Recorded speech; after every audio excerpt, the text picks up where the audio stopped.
Entonces la prédica de hoy titula Un verdadero siervo fiel y tiene 3 puntos. Es libre y esclavo de todos, se parece pero no es igual y su meta es salvar almas. Que el Señor provea fortaleza, sabiduría a su pueblo para que predique el Evangelio y lleven a muchos al arrepentimiento y a la conversión.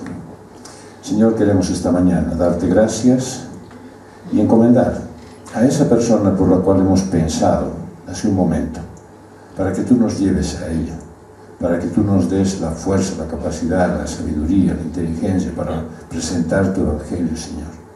Sabemos que la salvación viene solamente de tus manos, pero la tarea nuestra, Señor, es predicar tu palabra.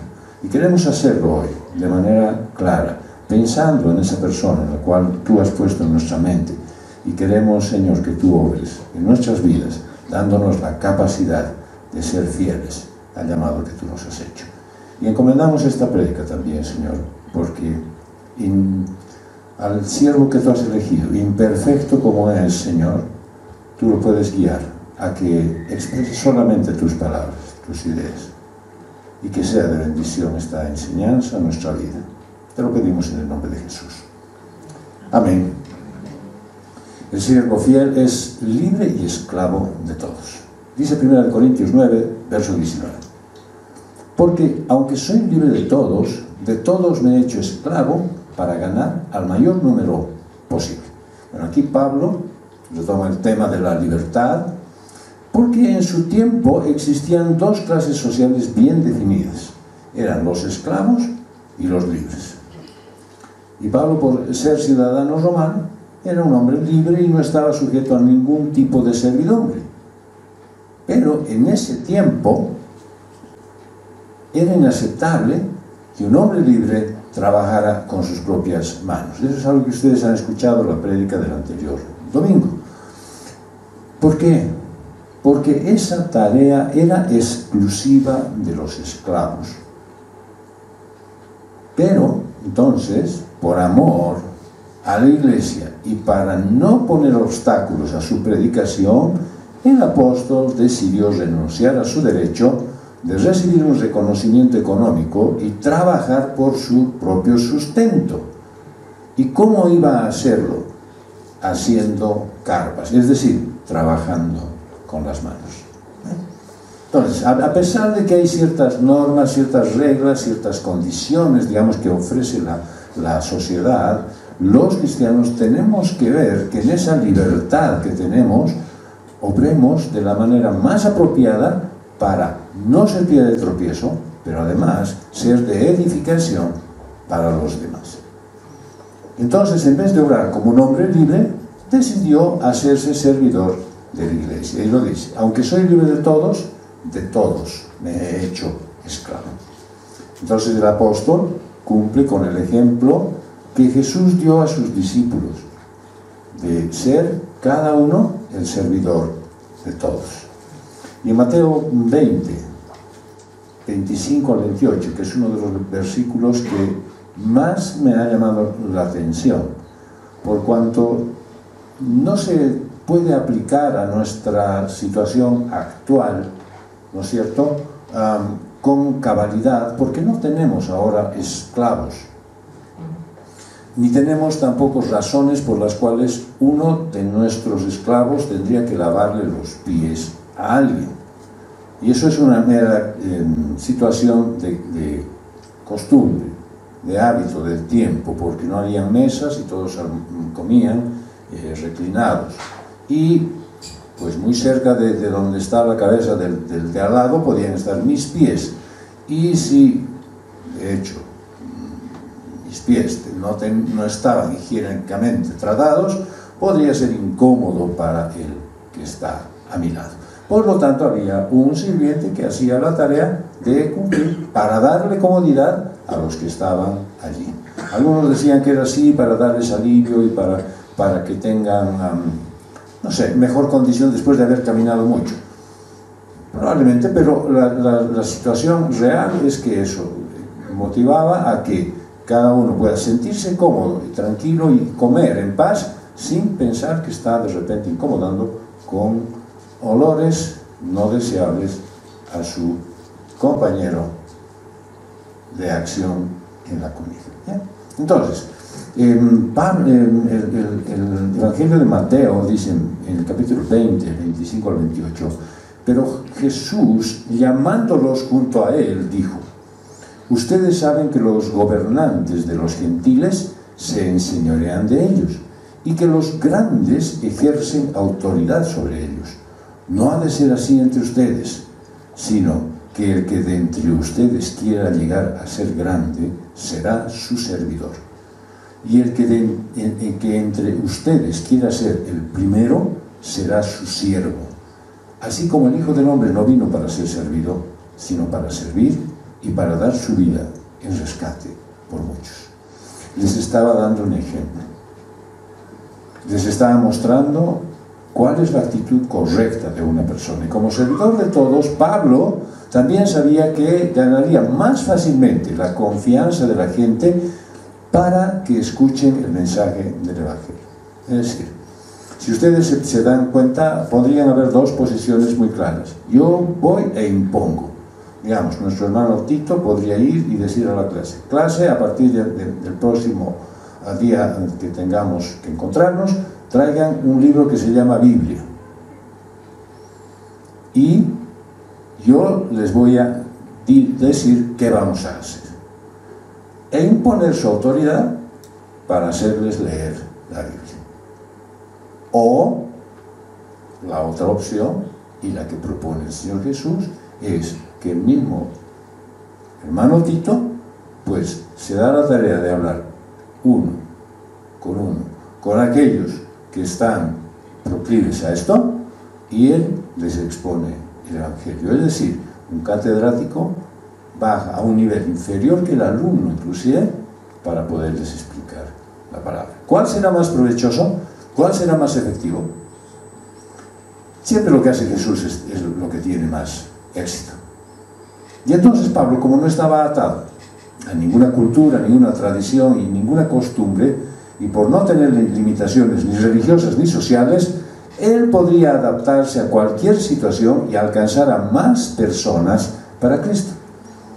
Y además, en vez de aprovechar su libertad para vivir según sus propios deseos, Pablo decidió usarla para servir a los demás. Entonces él dice, se hizo esclavo de todos. Es decir, que estaba dispuesto a hacer todo lo posible por ayudar a las personas a conocer a Cristo. Esto es algo que de repente choca contra nuestra propia idiosincrasia. Porque de repente alguien te llama y te dice, che, ¿podríamos ir a hacer algo por alguien? ¿Quién es? ¿Cómo te digo? Bueno, es la amiga de una amiga que es conocida de mi tía. Ah, yo no la conozco. Pero ¿podrías acompañarme? Ay, mira, justo ese momento creo que voy a tener tos. No te puedo acompañar. Entonces, claro, o sea, no, pero es que es la sobrina del pastor. Ah, vamos a la sobrina del pastor, claro, podemos ir a verla. No, es una persona desconocida. No voy a ocupar mi tiempo en gente que ni conozco. Y por ahí de repente ni nos va bien. ¿Sí? Eso es lo que Pablo dijo. Yo soy esclavo de todos. ¿Para qué? Para estar dispuesto, disponible, para ayudar a todas las personas a que conozcan a Cristo. Con esa actitud desinteresada y humilde es un ejemplo que puedes imitar cada día. La meta de Pablo no era simplemente hacer amigos o agradar a las personas, sino llevarlas a conocer a Jesucristo. Él sabía que esto demanda humildad, empatía, sacrificio de su parte, pero estaba dispuesto a hacer todo lo necesario para lograrlo. En tu vida diaria también tú puedes y deberías tener en cuenta este objetivo. Tal vez perdemos mucho tiempo en reuniones sociales. Tal vez nos gusta encontrarnos. Sí, ¿qué tal si nos tomamos un cafecito? ¿Sí? Y ahí charlamos. Y estamos charlando. Y sí, de verdad, entiendo que hay mucha gente que toma mucho tiempo en eso. Pero después de una hora de charla, ni una sola vez se ha mencionado a Jesucristo. Me encantó. El otro día tuve una reunión después de hace un tiempo con nuestro querido hermano Daniel Arevalo. con algunas novedades, y el momento que nos sentamos, y claro, nosotros tenemos la mala costumbre también de ir a comer, ¿no? Y me dice, te invito unas salteñas Diablo con jugos Hades. Cabal. Nada, nos fuimos a las potosinas para no pecar, ¿ya? Así que en la charla, pues cada momento que hablábamos, y decía, y no te olvides de esto, de lo que dice en su palabra. Y él decía, sí, y recuerdo también que en alguna oportunidad usé este ejemplo para hablar, y me encantó haber hablado con él casi como 45 minutos, porque los otros 15 los usamos en comer apurados, ¿no es cierto? Pero haber hablado y haber mencionado la palabra de Dios entre dos personas que deberían de repente ni siquiera mencionarlas. Tal vez lo vean ustedes como, bueno, podría ser que dos personas cristianas no hablen de Cristo. Pues sí lo hicimos, y realmente me agradó esa reunión con él. Y obviamente estamos orando para que las trabas pequeñas que están todavía en su vida sean levantadas y él pueda estar aquí presente, que es uno de sus máximos anhelos, no solamente estar en el culto, sino estar también sirviendo a través de un ministerio. Pero si tú estás reunido y no hablas de Jesucristo, yo creo que estás perdiendo el tiempo, ¿sí? De alguna manera tienes que meterlo.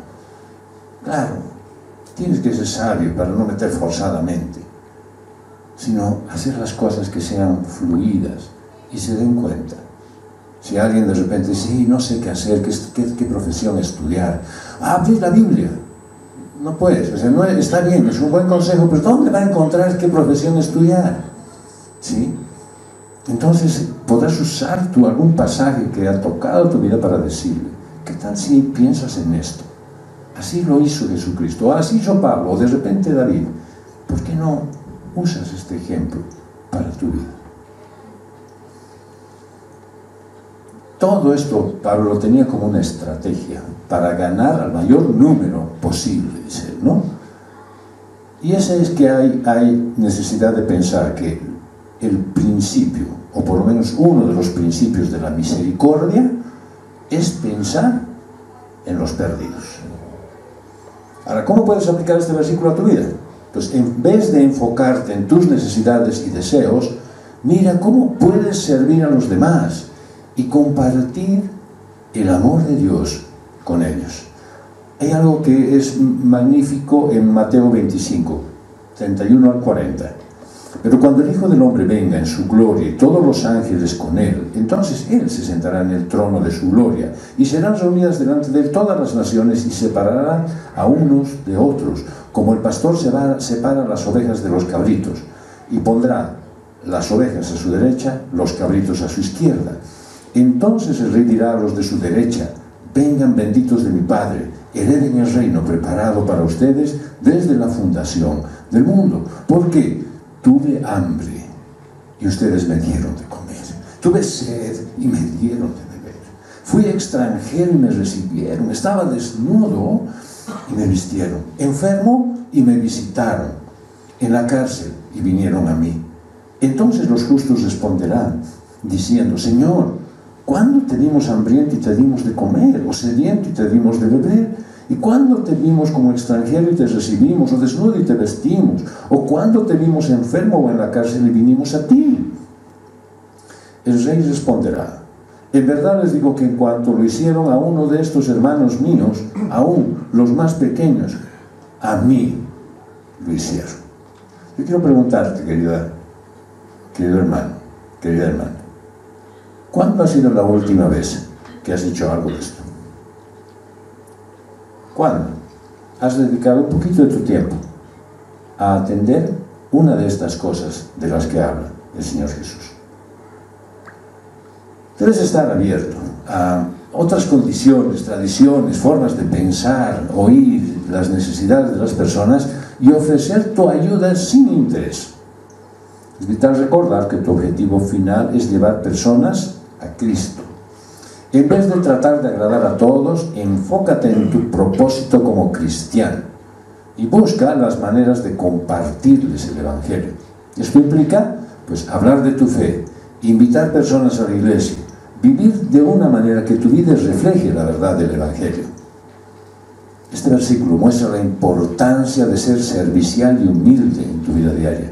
De que no trates de imponer tus ideas, no presiones. Deja que las personas vean a Jesús obrando en ti. Yo sé que eres imperfecto, yo sé que tenemos todos fallas, yo sé que no podemos considerarnos todavía santos como para estar en un lugar especial, pero somos santos, separados por el Señor del pecado. Y podemos todavía tener nuestras luchas, pero aún así esperamos que Jesús siga obrando en cada uno de nosotros. Y aunque tienes la libertad en Cristo, que te hace libre de las trabas culturales, religiosas y tradicionales, pues no utilices esa libertad para hacer tus deseos personales, sino para servir a todos, para llevar más personas a Cristo. Debes obrar y hablar siempre con sabiduría. Y en el Evangelio de Lucas, el Señor Jesús dio un mensaje clarísimo de lo que deberíamos estar haciendo nosotros. En Lucas 16, 9, o 16, del 9 al 12, dice: pero yo les digo, háganse amigos por medio de las riquezas injustas, para que cuando les falten, los reciban en las moradas eternas. El que es fiel en lo muy poco, es fiel también en lo mucho. Y el que es injusto en lo muy poco, también es injusto en lo mucho. Por tanto, si no han sido fieles en el uso de las riquezas injustas, ¿quién les confiará las riquezas verdaderas? Y si no han sido fieles en el uso de lo ajeno, ¿quién les dará lo que es de ustedes? Probablemente uno dice, sí, ganancias injustas, debe ser esos que andan choreando en la calle, o sea, los que piden coimas. Las ganancias injustas están referidas a las cosas que pertenecen a este mundo, las cosas que hacen que tu vida sea más cómoda, porque no son justas de la justicia de Dios, sino son cosas que se van a quedar aquí, en esta tierra. Así es que, si tú no te haces amigo por medio de esas cosas que Dios te ha dado, para que utilices en tu beneficio, y no les das el uso correcto para que les ayuden a otros a escuchar, hablar a ti del Evangelio, algo no está bien. Recuerda siempre el objetivo de tu llamado cristiano y busca maneras de compartir el amor de Cristo con los demás en todo momento. Yo recuerdo que en mis inicios me dijeron, tienes 3 maneras de tú llevar la palabra de Dios. A través de las misiones, o sea, siendo misionero. Está medio difícil, ¿no es cierto? O sea, teniendo familia, un trabajo, está difícil que sea misionero. Bueno, puedes llevar el Evangelio, así como nuestro hermano Gastón, por ejemplo, se ha tomado la tarea de agarrar a gente que viene del extranjero y les predica la palabra, les regala una Biblia y se toma su tiempo, paciencia y amor que tiene nuestro hermano por atenderlos. Y vos dirás, ay pucha, pero es que justo eso tampoco tengo, el carisma de mi hermano Gastón, y yo no soy llamado a predicar. Había algunos pastores que decían, yo me siento en el trufi y empiezo a hablar de Cristo. Bueno, yo no puedo hacer eso. De acuerdo, pues tienes una tercera opción, tienes que ofrendar. Y no las monedas que te están sobrando, como dice el Señor Jesús cuando estaba sentado al pie del alfolí. Me fijé, dice, y algunos traían de lo que les sobraba, pero una viuda entregó todo lo que tenía. Así que, si no puedes ser misionero, si no puedes ser evangelista por la calle, pues puedes ser alguien que dé una ofrenda para que la iglesia siga caminando, sirviendo a su Señor. Porque Dios ama al pecador alegre. Ah, no es así, ¿no? Al dador alegre. Bien, esa es. Por lo tanto, ¿no es cierto?, tienes tu tarea de hacer también que muchos que no conocen el Evangelio, pues puedan ser tocados por un mensaje de algún hermano que está aquí en la iglesia, que recibió las posibilidades de llevar esa palabra. Así que usa bien los recursos que tienes, bienes materiales, espirituales, conocimiento o lo que sea, para acercarte a las personas que no conocen al Señor de forma amable y amigable. Y cuando tengas su atención, comparte el sacrificio perfecto de la cruz. Enséñale a tu Salvador, Cristo Jesús. Un siervo fiel, punto número 2, se parece, pero no es igual. Dice 1 Corintios 9, del 20 al 21. A los judíos me hice como judío, para poder ganar a los judíos. A los que están bajo la ley, como bajo la ley. Aunque yo no estoy bajo la ley, para poder ganar a los que están bajo la ley.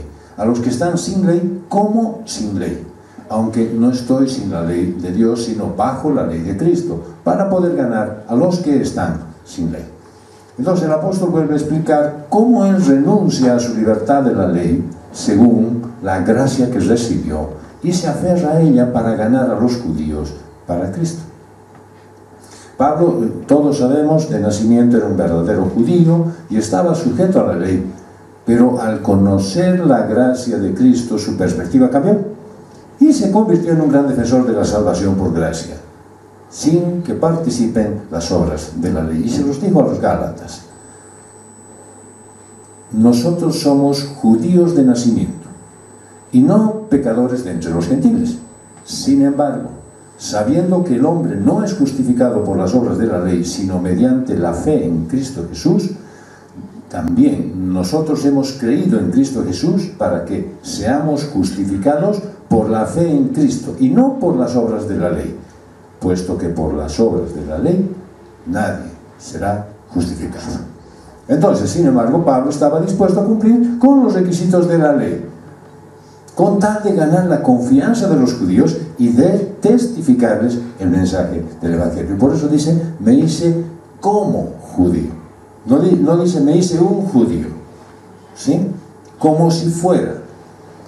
Es decir, en todas sus actitudes, en su comportamiento, en su manera de pensar, él los entendía, él los comprendía, él podía tener empatía con ellos y, lógicamente, ser aceptado también. Esta palabra ley en griego es nomos y se refiere a la ley ceremonial y civil que los judíos practicaban, como la ley sabática, por ejemplo, el lavado de las manos, los ritos de la purificación, el voto nazareo, la observación de las leyes dietéticas, como no comer cerdo, o las prohibiciones para no entrar en la casa de los gentiles. Pablo sabía que ya no era necesario obedecer todas estas cosas desde el momento en que alguien conoce a Cristo, pero tampoco condenaba si alguien las obedecía, por lo que en esas condiciones fue capaz de ser aceptado por los de la ley. A los judíos me hice como judío. Entonces, por estrategia, él circuncidó a Timoteo, aunque este muchacho tenía sangre judía por parte de su madre, pero lo hizo para evitar murmuraciones. Mira lo que dice Hechos 16, 1 al 3, para que analicemos la actitud de Pablo en relación a: no quiero afectar mi vinculación con los judíos, ¿sí? Dice, Pablo llegó también a Derbe y a Listra, y estaba allí cierto discípulo llamado Timoteo, hijo de una mujer judía creyente, pero de padre griego, del cual hablaban elogiosamente los hermanos que estaban en Listra y en Iconio. Pablo quiso que éste fuera con él, y lo tomó, y lo circuncidó por causa de los judíos que había en aquellas regiones, porque todos sabían que su padre era griego. Él tuvo que sacrificarlo a Timoteo. ¿Para qué? Para que los demás no objetaran el comportamiento de él. Le iba a asignar una tarea muy importante y por lo tanto él estaba allanando el camino para que no existan dificultades, ¿sí? Bueno, recientemente en algunas charlas hablamos de alguien, pastor, ¿se dio cuenta que hay una nueva relación? Yo le digo, sí. ¿Y es creyente ella? Yo le digo, vaya pues y pregúntele a ella. No, yo no soy la fuente de información. Vaya y predíquele el evangelio. Y si es creyente, ella le va a predicar el evangelio. Y si no es, pues por ahí se convierte. Pero eso es tarea tuya. Y entonces Pablo hace algo que allana el camino de Timoteo para su ministerio. Bueno, eso es lo que yo quisiera también, ¿ya? Yo quisiera tener un discípulo para dedicar mi vida, para enseñarlo, capacitarlo, prepararlo, pero principalmente quisiera circuncidarlo. ¿Hay algún voluntario? Caray, tendré que buscar de otra manera.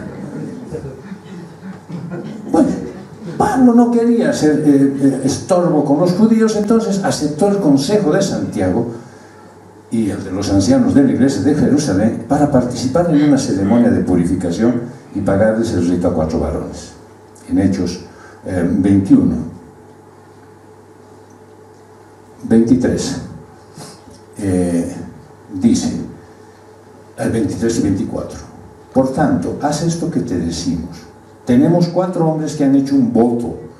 Tómalos y purifícate junto con ellos y paga sus gastos para que se rasuren la cabeza. Así todos sabrán que no hay nada cierto en lo que se les ha dicho acerca de ti, sino que tú también vives ordenadamente, guardando la ley.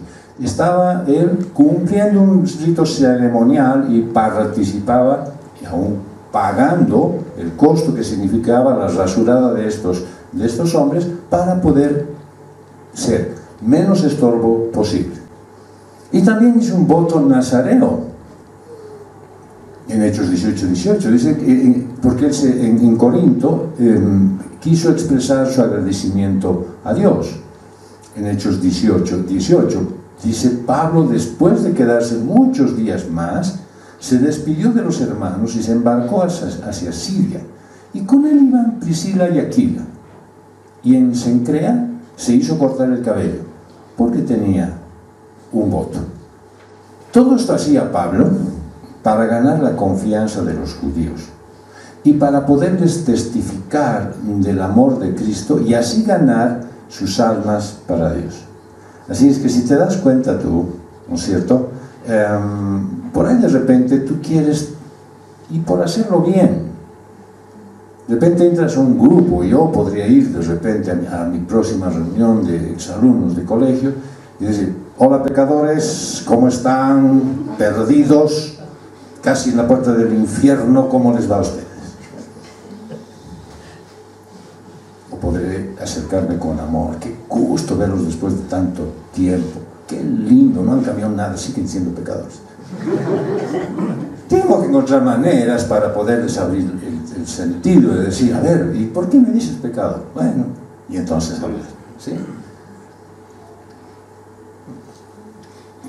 Pablo estaba usando todo este argumento para acercarse a la gente, pero muchas veces no logró su objetivo, porque de forma general era rechazado por los de su propia nación.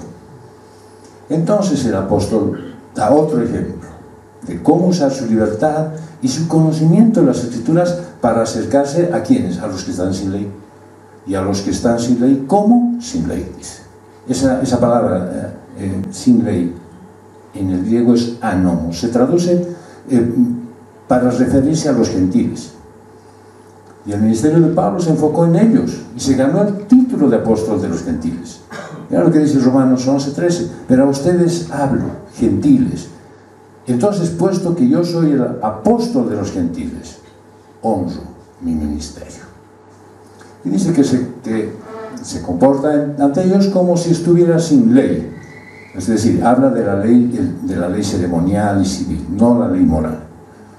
Y los judíos se apegaban al cumplimiento riguroso de los rituales de purificación de días festivos, pero él sabía que en la gracia de Cristo ya no es necesario. Por eso no les exigía a los gentiles el cumplimiento de la ley. Algo de esto se vio en el Concilio de Jerusalén. Y ellos vieron que era difícil imponer a los gentiles convertidos estas normas. Pero por una razón bien simple. Los mismos judíos no podían cumplirlas. Así que dijeron, vaya, si nosotros no podemos cumplir, ¿por qué tenemos que exigir a los nuevos convertidos que cumplan toda la ley? ¿Ya? En Hechos 15, versos 13 al 20, dice: cuando terminaron de hablar, Jacobo tomó la palabra y dijo: escúchenme, hermanos. Simón ha relatado cómo Dios al principio tuvo a bien tomar de entre los gentiles un pueblo para su nombre.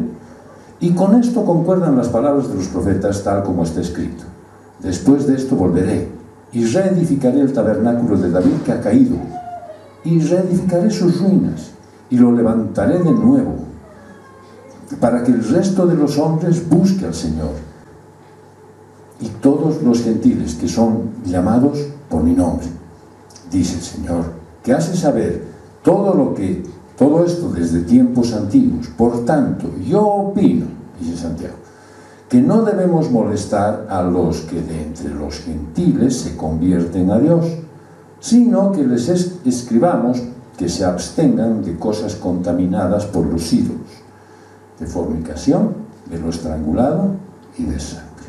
O sea, ¿se dan cuenta? Haciendo un mea culpa, se dan cuenta ellos que no iban a poder imponer.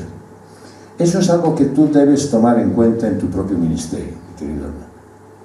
Probablemente tú quieres llevarle la palabra a alguien y dices: caramba, pero si ni siquiera yo cumplo, ni siquiera yo hago lo que quiero decirle. Ahora, ¿cómo le hago? Pues dile que a pesar de tu condición inaceptable para muchos, aún en esa condición de crecimiento espiritual, tú puedes predicar el Evangelio, tú puedes hablar. ¿Por qué? Porque esto, si no, lo vamos a considerar como una condición. Ya, yo voy a ir a predicar el Evangelio cuando no peque nunca más, entonces seré en el cielo. ¿Qué? Es ahora, con tus debilidades, es ahora, con esas tus fallas, es ahora, con esa manera de comportarte, con esa ofensa que haces a Dios. Tienes que acercarte arrepentido para que el Señor te guíe y que tengas las palabras exactas para que puedas manifestar su Evangelio. A pesar de que había una observación y dicen: nosotros mismos no podemos cumplir, algunos ignoraban esto y les obligaban a los gentiles convertidos a obedecer la ley, algo que Pablo ya había rechazado. En Gálatas 3, versos 1 y 2 y el 11 dice: oh Gálatas insensatos, ¿quién los ha fascinado a ustedes ante cuyos ojos Jesucristo fue presentado públicamente como crucificado? Esto es lo único que quiero averiguar de ustedes. ¿Recibieron el Espíritu por las obras de la ley o por el oír con fe? Y que nadie es justificado ante Dios por la ley es evidente, porque el justo vivirá por la fe. O sea, otra vez, ¿qué pasa con ustedes? ¿Por qué retroceden? ¿Por qué otra vez empiezan a exigir? Está diciendo los judíos. ¿Por qué exigen que alguien tiene que cumplir la ley a rajatabla per se? No, es por gracia, ¿sí? En ocasiones, Pablo tuvo que discutir contra los judíos cristianos que querían judaizar a los gentiles también. En Gálatas 2, 3, 5 dice: pero ni aun Tito, que estaba conmigo, fue obligado a circuncidarse, aunque era griego. A este lo salvó, el pobrecito Timoteo. Y esto fue por causa de los falsos hermanos introducidos secretamente, que se habían infiltrado para espiar la libertad que tenemos en Cristo Jesús, a fin de someternos a esclavitud, a los cuales ni por un momento cedimos, para no someternos, a fin de que la verdad del Evangelio permanezca con ustedes. O sea, si ven ustedes, Pablo era ferviente defensor de los gentiles, para que no se sientan agobiados. Y yo en mis tiempos iniciales quise hacer la de Pablo, o sea, un hombre rígido, duro, ríspido y y llevar la palabra de Dios con dureza.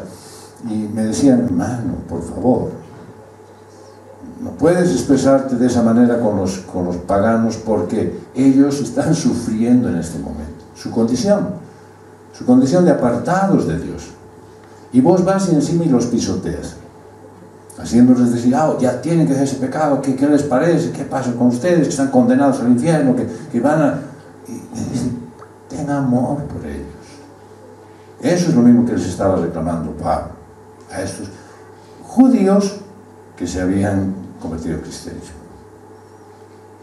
Creían que ellos, tenían la vara alta como para poder exigirles a los gentiles que cumplan la ley a cabalidad.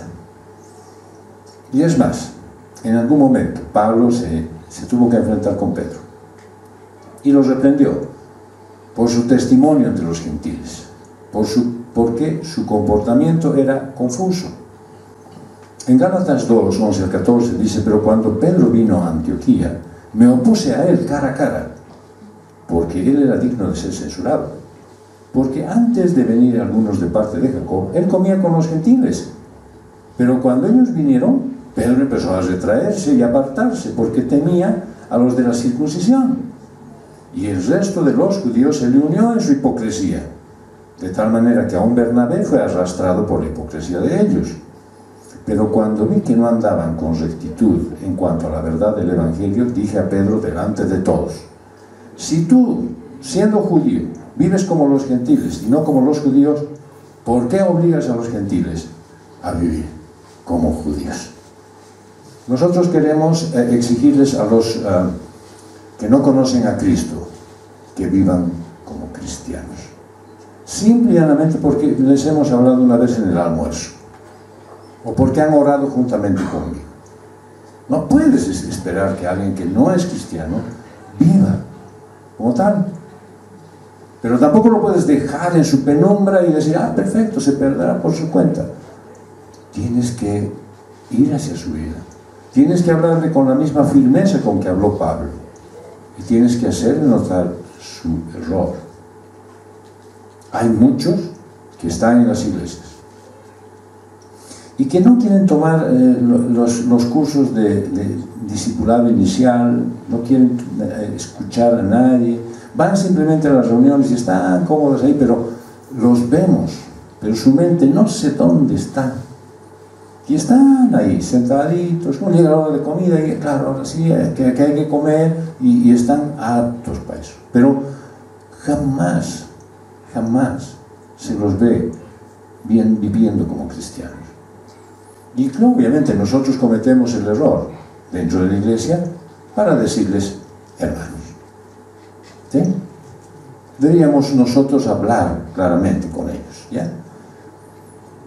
Pablo no obligaba a los gentiles a sujetarse a las leyes ceremoniales y civiles, enseñándoles que en la gracia de Cristo esto ya no es necesario para agradar a Dios, solamente la fe. Ahora bien, esto no significa que el apóstol no estuviese sujeto a ninguna ley. Él lo dice, no estando yo sin ley de Dios, sino bajo la ley de Cristo. Se refiere a la ley moral. Como cristiano estás obligado tú a vivir en santidad y obedeciendo los mandamientos y ordenanzas del Señor. Al final, todo lo hacía Pablo para ganar a los gentiles para Cristo. Y él lo menciona, para poder ganar a los que están sin ley. Pablo, en su labor de misionero, iba a lugares donde muchos aún no conocían las enseñanzas de Jesucristo. Se adaptaba a la cultura y a su forma de vida para que pudieran entender mejor el mensaje que llevaba. Quería que todos conocieran a Jesús y lo recibieran como su Salvador. Te recuerda esto, el llamado misionero que tienes, de llevar el mensaje de salvación a todos los que no conocen a Jesucristo. ¿Cómo puedes aplicar este versículo a tu vida? Pues sigue el mandato de Jesús, de amar al prójimo como a ti mismo. Sé sensible a las necesidades de los que te rodean. Yo aún recuerdo en la iglesia de Dios es Amor por muchos de aquellos que oraron por mí, especialmente uno que me tocaba la ventana cuando yo volvía después de la cancha y no quería ni abrir mi vidrio y me tocaba y me decía, estoy orando por ti. Yo lo escuchaba a través del vidrio y sé que lo estaba haciendo. Nunca dejó su tarea de lado, simplemente porque yo no bajaba el vidrio. pudo haber dicho, ¿para qué? Nunca se rindió conmigo. Debes estar dispuesto a ayudar a las personas necesitadas, sin importar si tienen o no tus mismas costumbres. Cuando hagas esto, vas a estar mostrando el amor de Cristo a través de tus acciones, en tu familia, en tu trabajo, en la iglesia, por donde vayas. Vas a poder cumplir la gran comisión. Un siervo fiel se mete a salvar almas. 1 Corintios 9, versos 22 y 23. A los débiles me hice débil, para ganar a los débiles. A todos me he hecho todo, para que por todos los medios salve a algunos. Y todo lo hago por amor del Evangelio, para ser partícipe de él. Ahora Pablo está retomando el tema de los cristianos débiles en la fe, porque eso fue lo que desencadenó esta discusión. En Corinto había un problema con algunos que tenían cierto conocimiento y entendían que los ídolos pues no significaban nada y por lo tanto iban y comían de lo sacrificado a ellos.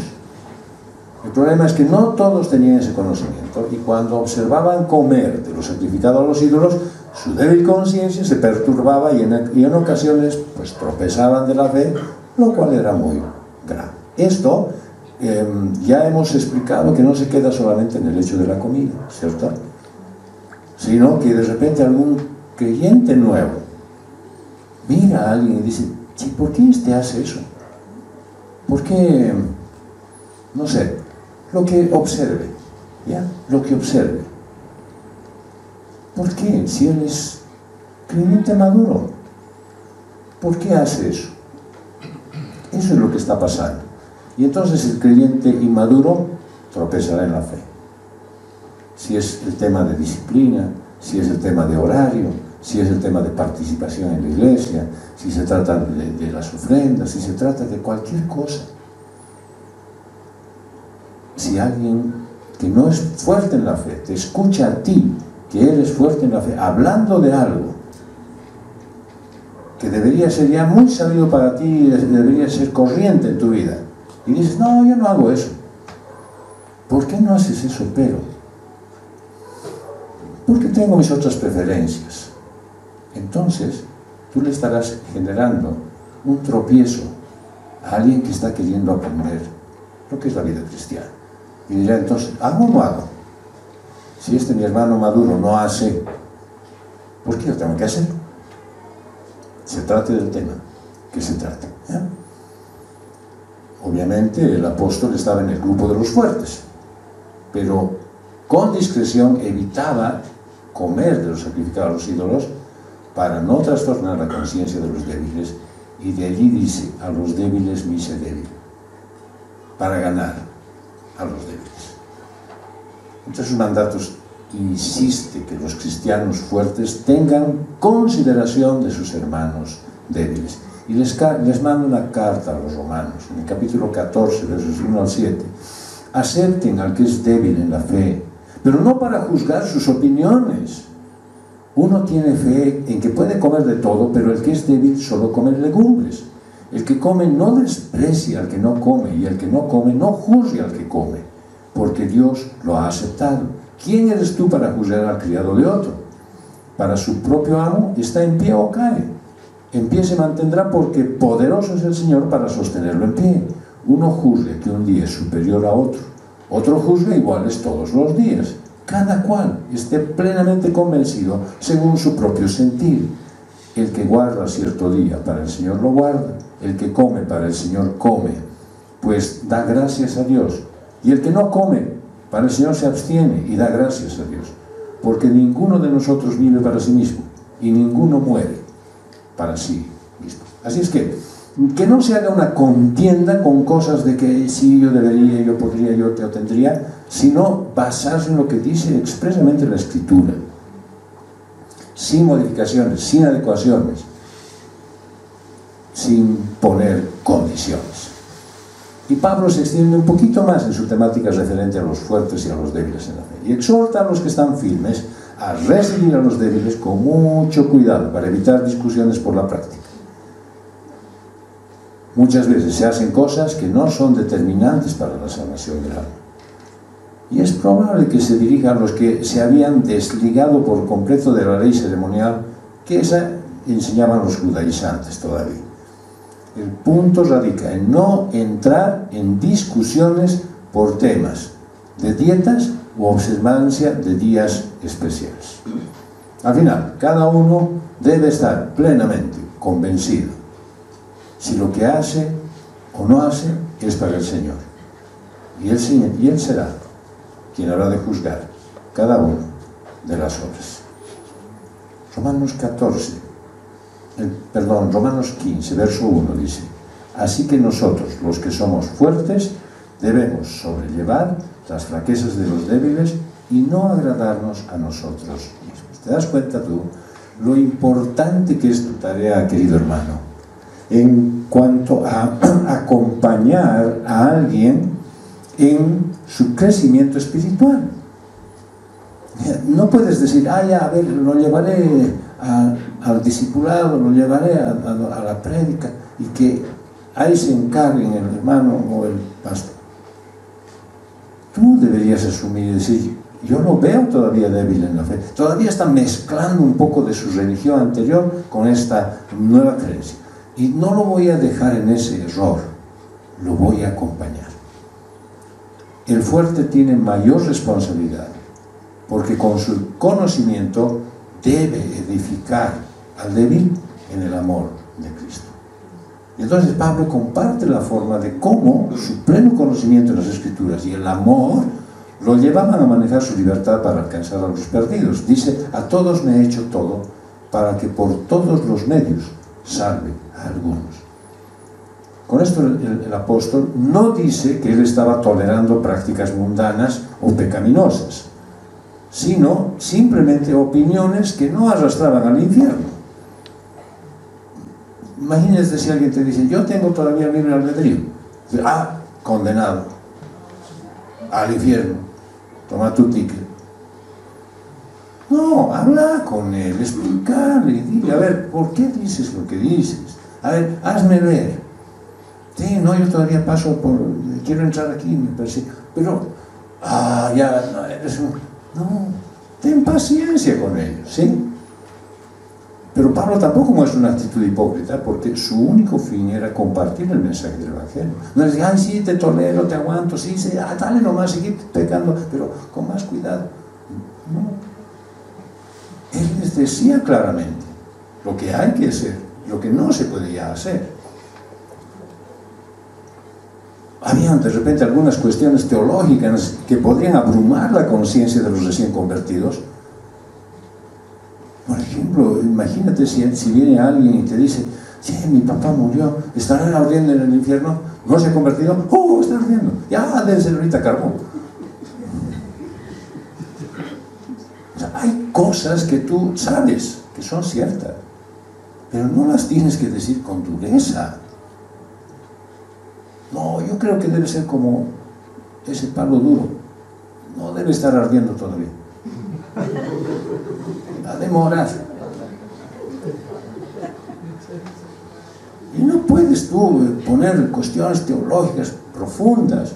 A ver, recién convertido, ven, Romanos, lo matas. ¿No? Lo matas. No, aquí está. Pero obviamente si él te dice, si yo tengo inclinaciones homosexuales, te vas a decir, bueno, primero no te acerques mucho, y segundo, eso te va a llevar al infierno, porque eso no es algo que Dios acepte.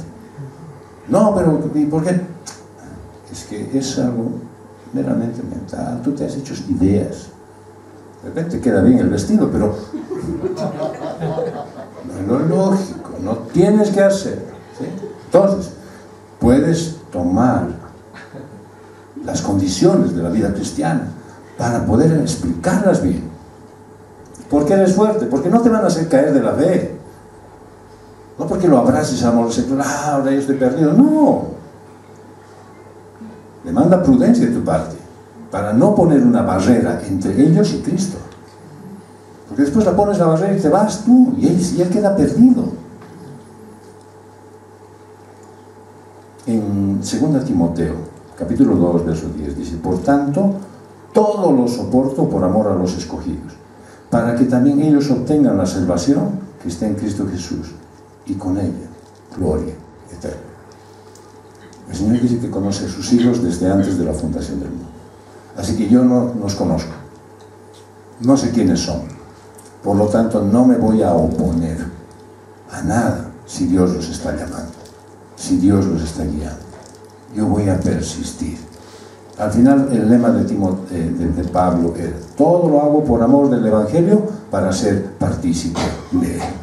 Así es que Dios te llama a ser sabio en tu ministerio de evangelismo, lo que implica que a veces debes ser flexible y adaptarte a diferentes situaciones, pero para cumplir tu propósito. ¿Cuál es tu propósito? Llevar a esa persona al entendimiento de Cristo Jesús. No lo vas a llevar a la salvación, pero le vas a dar todos los inputs para que él entienda claramente de lo que se trata el sacrificio único de Jesucristo. Imagínate si tú estás hablando y te dices: sí, yo confío en Dios. Y la Virgencita también: no, entonces ya no quiero hablar contigo. Mostrarle a la Virgencita en la Biblia. Está. Y hazle ver cuál es su condición de ella. ¿Para qué? Para que él entre en razón y diga: pues cierto, podría yo pensar que estaba equivocado. Así que el apóstol no compromete su fe o su integridad, sino que usa su conocimiento y comprensión de la gente para llevar a ellos el mensaje del Evangelio. Pablo no se convirtió en un pecador para ganar a los pecadores, sino que se amoldó a sus necesidades y entendimiento para llevarles la palabra de Dios. Así que, por lo tanto, todo aquel que me diga: sí, tengo unos amigos borrachines, así que tengo este viernes una reunión con ellos y me voy a emborrachar, ya es una mala idea. Ya es una mala idea.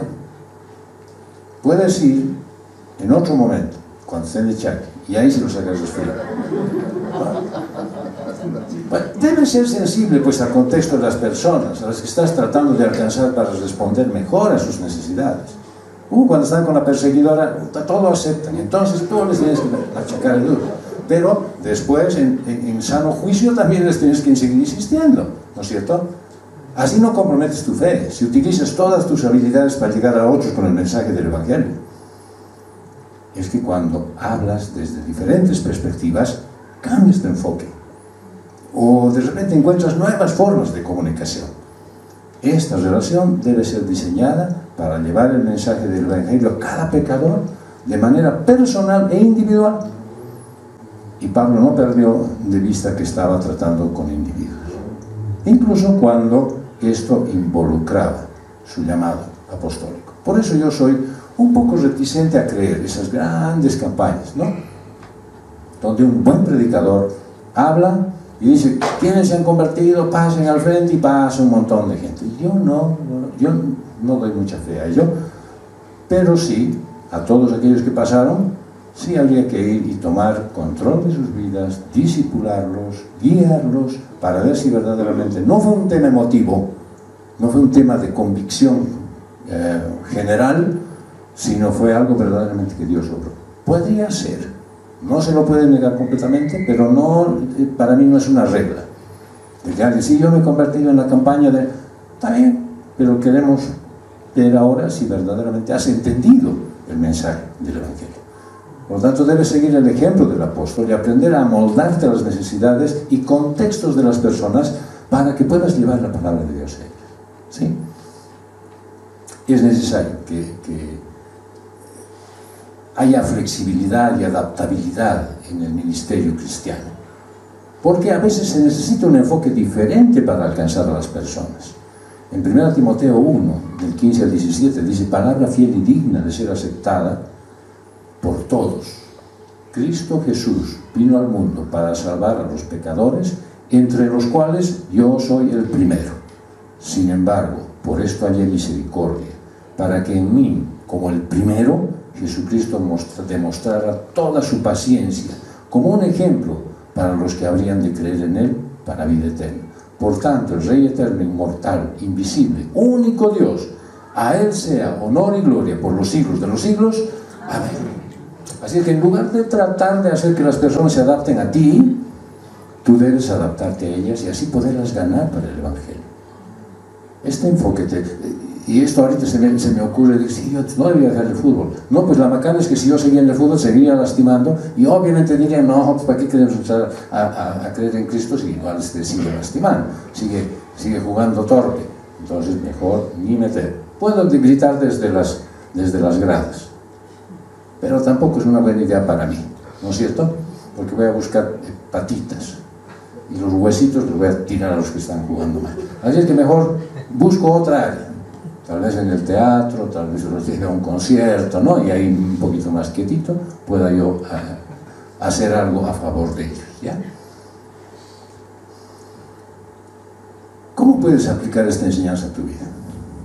Bueno, aplica el principio de la adaptabilidad, siendo sensible al contexto y la cultura de las personas con las que estás tratando de alcanzar. Recuerda la importancia de tener una perspectiva de relaciones dirigidas a objetivos y un enfoque personal de tu ministerio. No dejes que tu estilo de vida te desanime para llevar la palabra de Dios y no caigas en la tentación de ser un indolente. En Hechos 2, 42 al 47 dice: y se dedicaban continuamente a las enseñanzas de los apóstoles, a la comunión, al partimiento del pan y a la oración. Sobrevino temor a toda persona y muchos prodigios y señales se hacían por los apóstoles. Todos los que habían creído estaban juntos y tenían todas las cosas en común. Vendían sus propiedades y sus bienes y los compartían con todos según la necesidad de cada uno. Día tras día continuaban unánimes en el templo y partiendo el pan en los hogares. Comían juntos con alegría y sencillez de corazón, alabando a Dios y hallando favor con todo el pueblo. Y el Señor añadía cada día al número de ellos los que iban siendo salvos. Leer esto me impresionó la primera vez que escuché. Dije, ¿cómo puede uno vivir así? ¿Cómo puede uno tener esa capacidad de compartir tanto? Y algo que se veía en la iglesia joven eran que vivían compañerismo, que significaba tener todas las cosas en común. O sea, en otras palabras, compartir juntos. No era un comunismo, era compartir. Lo que yo tengo, comparto contigo. Lo que yo sé, te lo enseño. Lo que tú tienes, puedo recibirlo. Y comenzaron a conocerse, a amarse los unos a los otros. Y aquí se menciona 3.000 personas que son añadidas de pronto a un pequeño grupo de pocos, pero verdaderos cristianos. La mayoría eran extraños. Muchos vinieron de otras partes del mundo a Jerusalén en aquella ocasión. No se conocían, pero ahora eran uno en Cristo. Y comienzan a amarse los unos a los otros, y a comprenderse los unos a los otros, a tolerarse. Averiguan lo que cada uno piensa y cómo cada uno reacciona, para conocer sus problemas, sus cargas, sus necesidades, para compartir muchas cosas juntos y para orar juntos sobre todo lo que les preocupaba y además todo lo que anhelaban. Te podría preguntar otra vez, iglesia, ¿cuándo fue la última vez que hiciste eso? ¿Cuándo compartiste con alguien de ese modo? ¿Cuándo utilizaste una reunión ministerial para hablar así con alguien? Había un maravilloso sentimiento de comunidad, de sentirse como en familia los unos con los otros. El compañerismo es el modo de vida que el cuerpo de Cristo debe tener. Dios ha diseñado que su vida se manifieste por medio de un cuerpo. Si el cuerpo, es decir, la iglesia, no está operando, entonces la vida de Cristo no se manifiesta. Esto significa que no hay poder, porque la vida de Dios siempre es poder. La razón por la que la iglesia ha estado tan impotente últimamente es por haber estado tan fragmentada y rota. Nos hemos separado los unos de los otros. Venimos aquí, nos juntamos un rato, estamos 1 o 2 horas en las reuniones, pero luego más charla con todos los demás, pero en ninguna de esas charlas se menciona a Jesucristo. En Efesios capítulo 4, versos 30 al 32, dice: y no entristezcan al Espíritu Santo de Dios, por el cual fueron sellados para el día de la redención. Sea quitada de ustedes toda amargura, enojo, ira, gritos, insultos, así como toda malicia.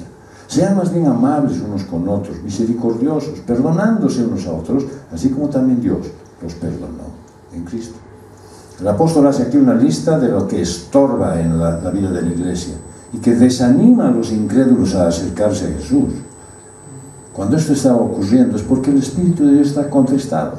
Cuando está entristecido no actúa, no hay vida. La iglesia se desanima, está muerta, es estéril, mediocre. Todo esto se manifiesta en un ritual vacío, sin ninguna vitalidad. La intención de Dios es que los cristianos quieran tener siempre compañerismo, que compartan sus vidas los unos con los otros, que sus pruebas y sus problemas sirvan para ayudarse a llevar las cargas juntos y así cumplir la ley de Cristo. No es una opción, es algo esencial. Es por esto que cuando el Espíritu Santo comienza a mover una congregación de cristianos, la iglesia toma vida y los que son más afectados son los de alrededor. Dios comienza a sanar lo que está roto en las vidas y en las relaciones interpersonales. Tú puedes llevar una palabra de alivio a las personas. Tú puedes ser de bendición para otros. Tú puedes encontrar a alguien que está triste y que no quiere hablar con nadie. Y puedes en ese momento extenderle el largo brazo de amor de Dios hacia él. El Salmo 103, versos 3 al 5 dice: Él es el que perdona todas tus iniquidades, el que sana todas tus enfermedades, el que rescata de la fosa tu vida, el que te corona de bondad y compasión, el que colma de bienes tus años, para que tu juventud se renueve como el águila.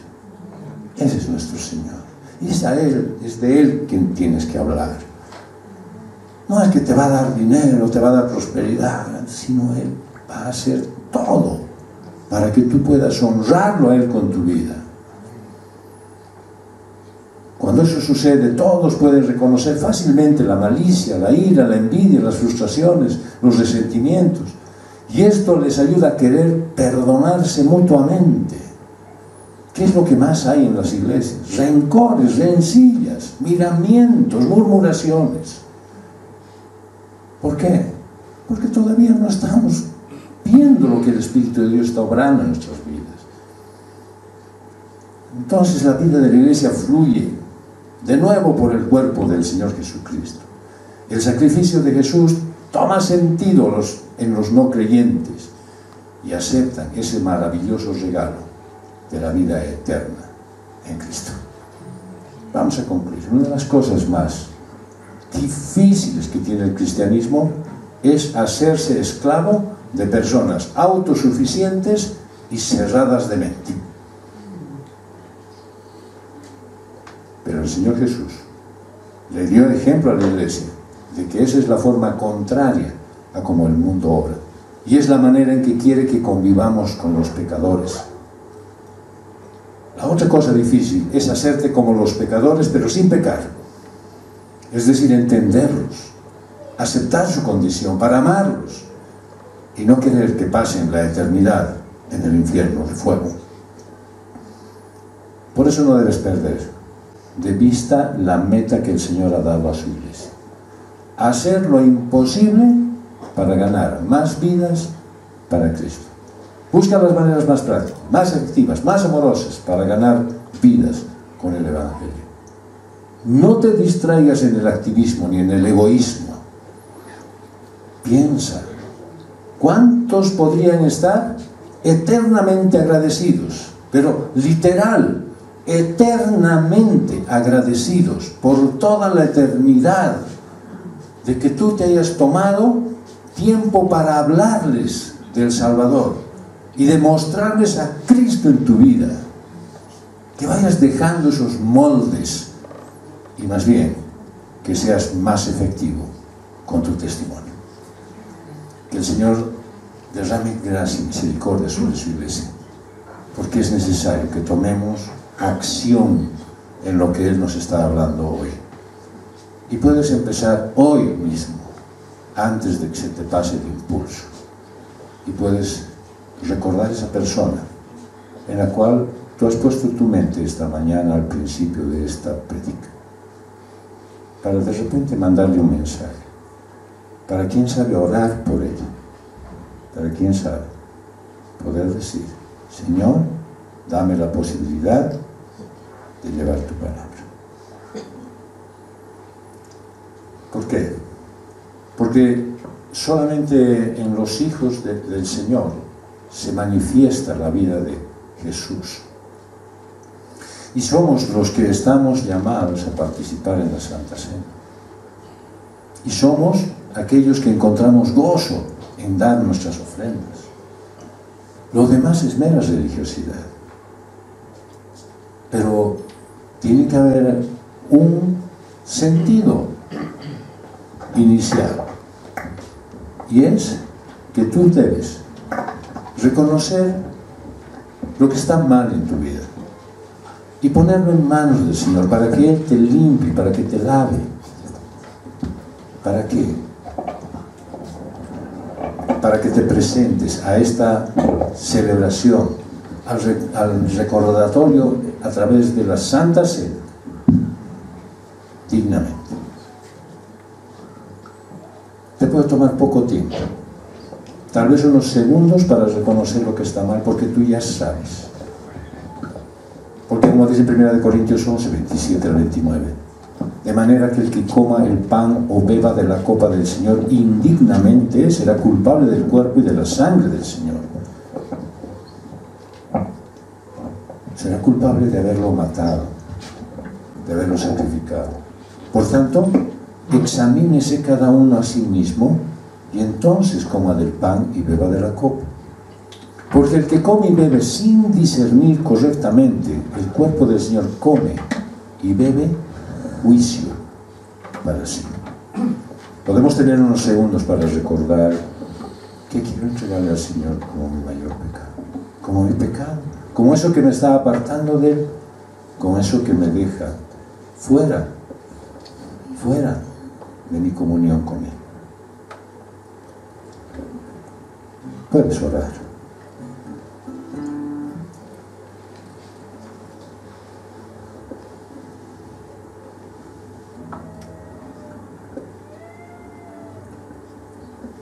Señor, tú conoces nuestra vida, nuestra entrada y nuestra salida. Tú conoces lo más profundo de nuestro ser. Y por eso, Señor, esta mañana hemos venido para pedirte con humildad que limpies nuestros corazones, que nos limpies, que nos laves, que nos des la posibilidad de honrarte a ti cada día, Señor. Y gracias por permitirnos participar en la comunión de esta Santa Cena. Gracias, Dios, porque solamente a través del sacrificio de tu Hijo podemos nosotros estar